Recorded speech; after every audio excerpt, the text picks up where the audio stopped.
Hey Kings, and welcome back to the Augustus Maximus channel. Today we are playing again Empire Total War as Greece in the Minor Factions Range mod, and this is again a post-commentary because when I actually reviewed all of the footage, it turns out that it was a whole bunch of just nothing happening, mostly due to the immense amount of build-up.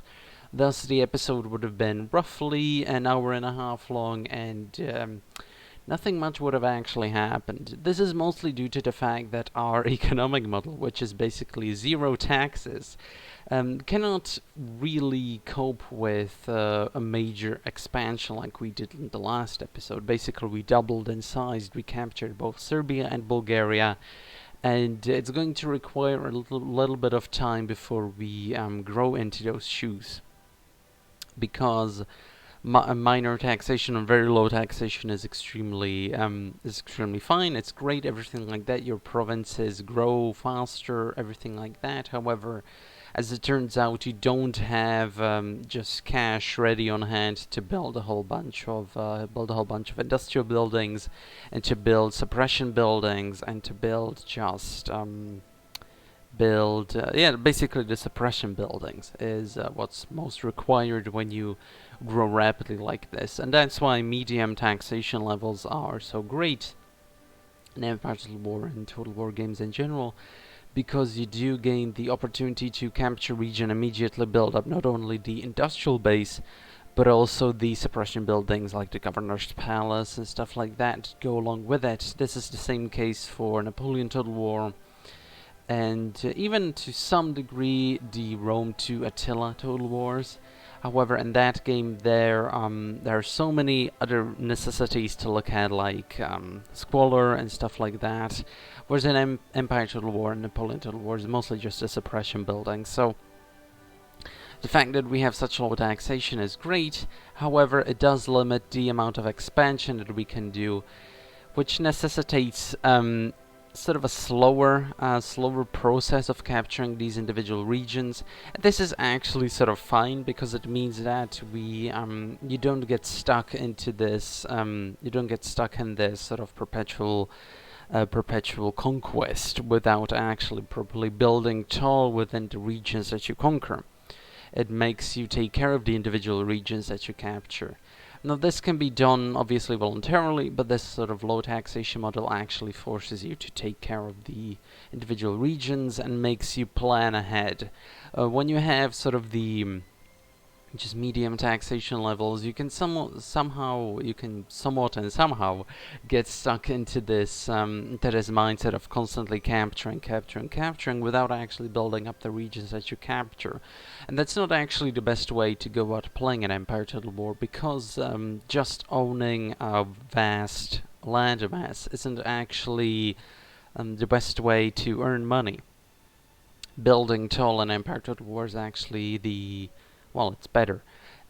Because obviously the Ottoman Empire itself, because we're capturing mostly regions from the Ottoman Empire, obviously, they're not exactly in the best economic position either. And so when we capture their regions, we sort of inherit that not best economic situation, or the provinces without the best economic situation. And this is mostly true right now also because we are stuck in the Balkans. And the best regions within the Balkans are Istanbul and just the Greek regions. And we already own the Greek region, so the fact that we captured Serbia and Belgrade doesn't necessarily help us that much. So we have to take things slow, we have to build up before any sort of major engagements, and we have to plan ahead. And this is, I think, the best way to make this whole campaign successful. Because, well, we're playing a minor power, we don't have enough cash, and our economic model or our taxation plan doesn't necessarily allow for rapid expansion. So, yeah, it's gonna take a while.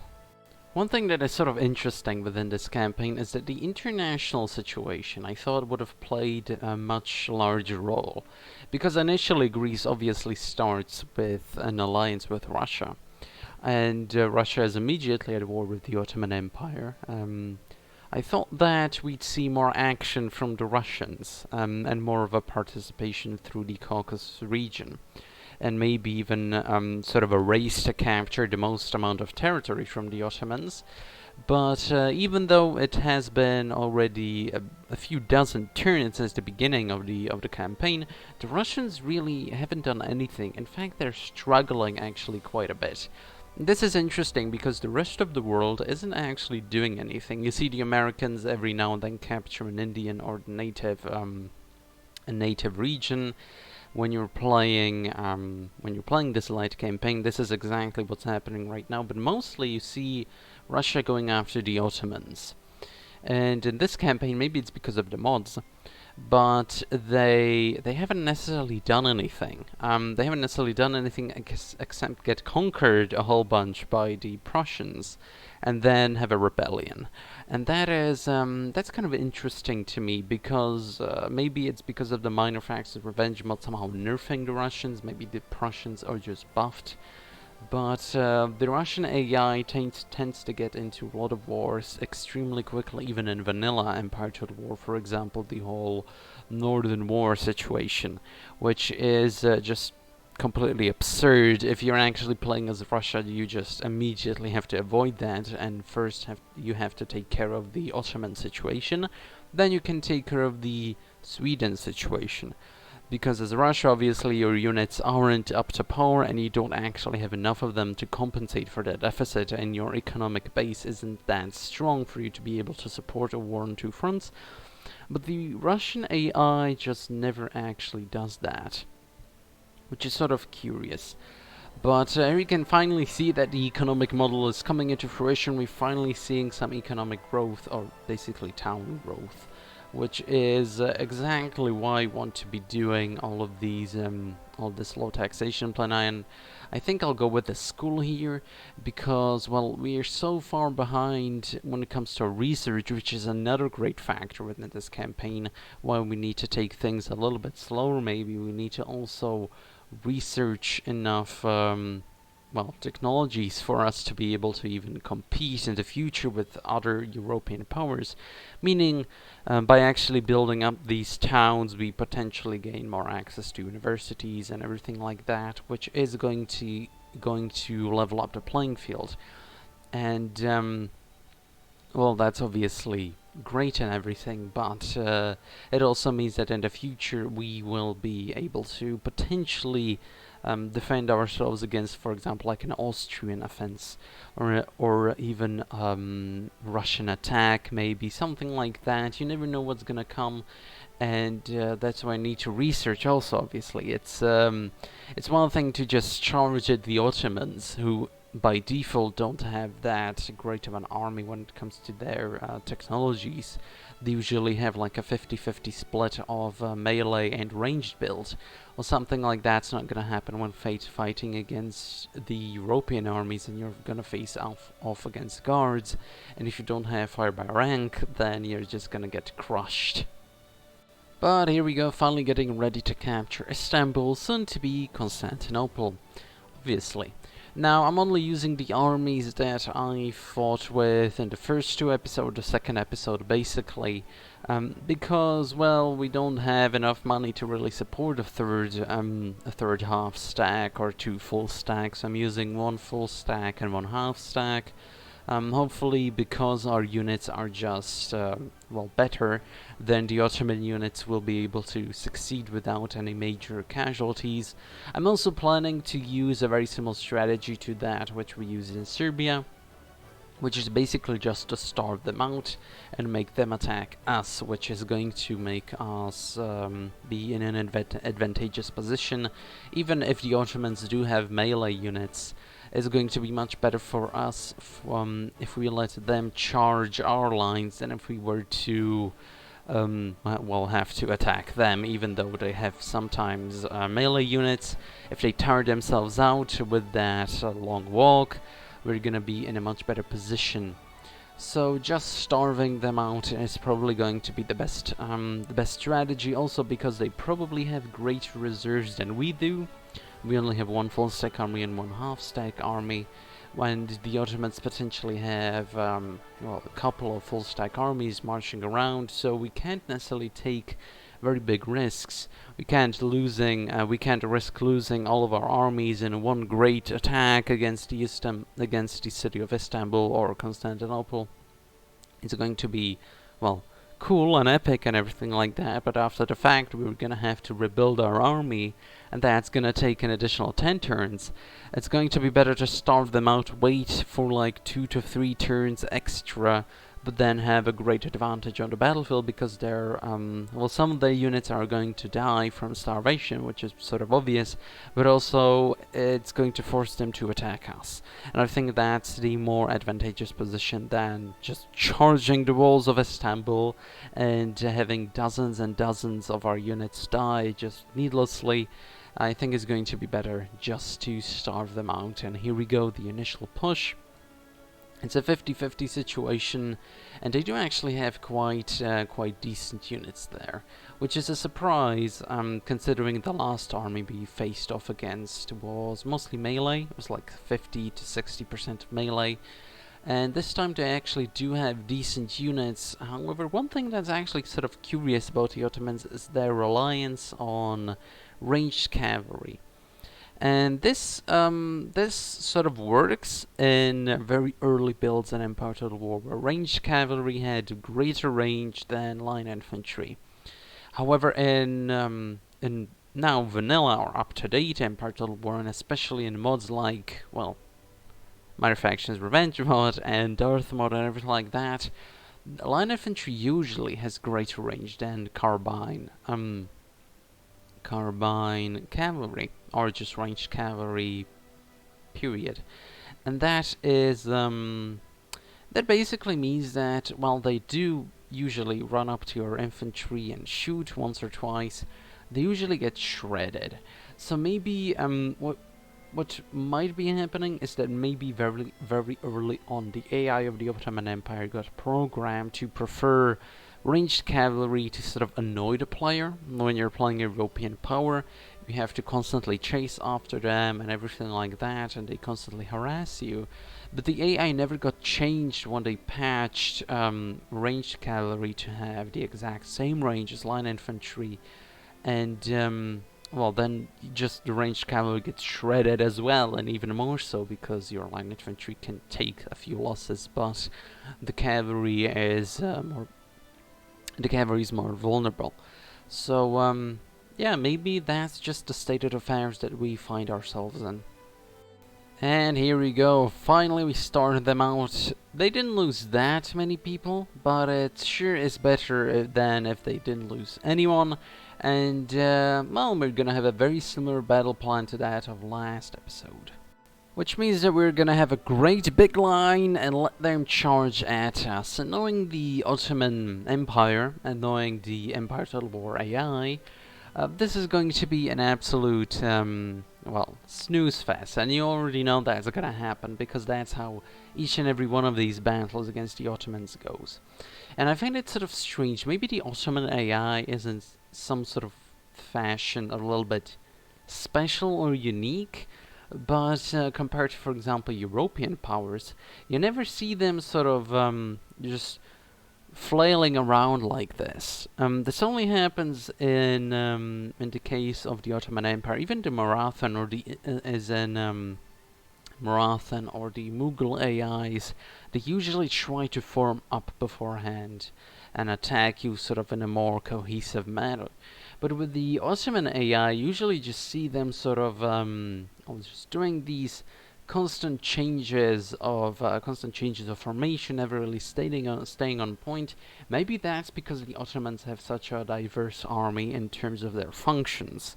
You have obviously very high numbers of melee infantry, which doesn't necessarily go well with, for example, carbine cavalry. You can make it work if you use flanking tactics and sort of guerrilla tactics, even with the carbine cavalry. You sort of engage with your melee infantry, and then you have the carbine cavalry flank round the opponent's line infantry and just do devastating damage to them that way, because the melee infantry is actually really good at melee, obviously. Then you also have very elite line infantry from the Ottomans. However, they usually aren't up to par with European elite line infantry, and so maybe they are coded somehow differently. I'm not entirely sure. The Janissaries should be, by just when looking at the numbers, they should be completely just OP, but usually the AI just does nothing with them. And even in online battles, usually you find that the Janissaries don't perform all that well. So I'm not entirely sure what's happening here, but you can already see that the Ottomans are employing very great tactical advantages. They're employing very great tactics and making use of their advantages. That's what I'm trying to say here. And so you can see already melee infantry and actually long-range infantry, as in skirmishers. They're actually combining this sort of tactics, and that's curious, because you would think that they would try to do this, sure, but on a more mass scale than just sending 2 units. Again, this is played on hard difficulty, so this is the hard setting, and this is basically the exact same situation that the Ottoman Empire AI in battle puts itself in on when playing with normal. So I guess they just up their numbers, and that's all there's to it when playing on higher difficulties in Empire Total War. The actual battle went about the same. You constantly see this sort of indecisiveness from the AI. They somehow try to charge you right at the very beginning, together with their line infantry and the melee infantry. They try to charge your lines, they really go at it, and then they just break off the attack and stand there and shoot at you, and even though they would have actually won, probably if they again try to pile on against the center or one of the wings, or the flanks more rather, or wings you can call them, I suppose. If they try to pile on, really went with all of their melee infantry against one of the flanks, broke it through, kept me busy on the rest of the line with, for example, their carbine cavalry or their line infantry, the Janissaries, something like that, or even the skirmishers actually. That would have been a great use for them. And just piled on with all of the melee infantry on one of the flanks and broken through and just rolled up. Probably that would have been the best tactic, but what you constantly see from the Ottomans, even in this battle and in every other battle, and this is one sort of strange thing about the Ottomans, is the constant indecisiveness. They sometimes just really go for it. They try to charge you, as the natives do, and in the Americas, those guys can really pull off a good charge. But with the Ottomans, they go for a charge and then they break off the attack, not really do anything with them, with the melee guys. Somehow, sometimes they do accidentally engage, almost accidentally, well, then they just sort of die. It's sort of a strange thing to really be analyzing it like this. Like, does the AI for different nations function differently? And I think it probably does. Maybe they function differently when it comes to like civilizations, because the Ottomans are in a different civilizational group compared to like the Europeans.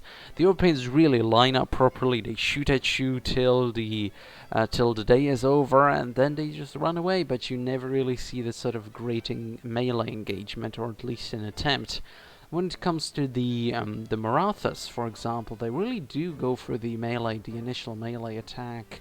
And they do support it with like the ranged cavalry and ranged infantry. They do apply this sort of mixed tactics much better than the Ottomans do. And again, with the natives and the Americas, they just charge you, and that's it. So it really is a very different situation when you take into account the different civilizations that you face off against in this game. Maybe I'm just looking too deep into it, but it seems like from the 600 hours or so I've played in this game, it seems like that the different civilizations do engage in different styles of combat, even though they have very similar units. For example, the Marathas and the Ottomans, they have very similar units, but fighting against these civilizations and these factions is very different. And here we go, we're absolutely decimating the Ottomans, even though they actually had, I think, a numerical superiority compared to us. We're able to just completely dominate them. And while we did sustain a few losses here and there, mostly because of a successful ranged cavalry attack from the Ottomans, and sometimes a successful charge from their melee infantry. Like for example, this last unit here, that was pure just melee infantry charge by the Ottomans. We do sustain sometimes heavy losses, but ultimately it's never quite enough for the unit to shatter. And that's why the Ottomans were defeated in this great battle of soon-to-be Constantinople. Actually, never mind, it turns out that we had the initial numerical superiority, which is kind of interesting. So that was, either way, that was a very hopeless situation for them, because, well, for a successful attack, it usually is sort of common knowledge that you should have greater numbers than your defending opponent. In this case, complete blowout, they failed, and that was really great for the Greeks. For us, it was really great, and capturing Istanbul or Constantinople is going to be an absolute piece of piss from this point on. We're just gonna auto-resolve it, and we're gonna capture Istanbul, and that's going to be that. And that basically means that we are, for the time being, completely just dominant within the Balkans. Nobody can really, well, the Austrians obviously, but the Austrians don't have the best regions within the Balkans when it comes to like economic centers, cultural centers, commercial centers. We are going to have the best basically provinces within the Balkans. We have the Greek provinces, and we have Istanbul now, which means that we have, a new capital, potentially. However, I think I think you can change the capital on imperial law. Pretty sure you can. So you might want to think about doing something like that when we actually change our sort of the front line. You don't want your capital being on front line. Because, well, then there's the possibility of some danger coming across, and you don't necessarily want that. But this means that we sort of have a greater Greece right now. We have this sort of Greek Balkan Empire all united, and more than anything, it actually resembles the new Hearts of Iron 4 sort of experience with the Greeks, when you just constantly have to fight against the Turks, and that's basically all you do. So I guess it's sort of fitting, because the Battle of the Bosporus just came out, that we'd be doing a very similar strategy in Empire Total War, and that's just how things played out. So, thanks for watching, Kings, hopefully enjoyed, and see you next time.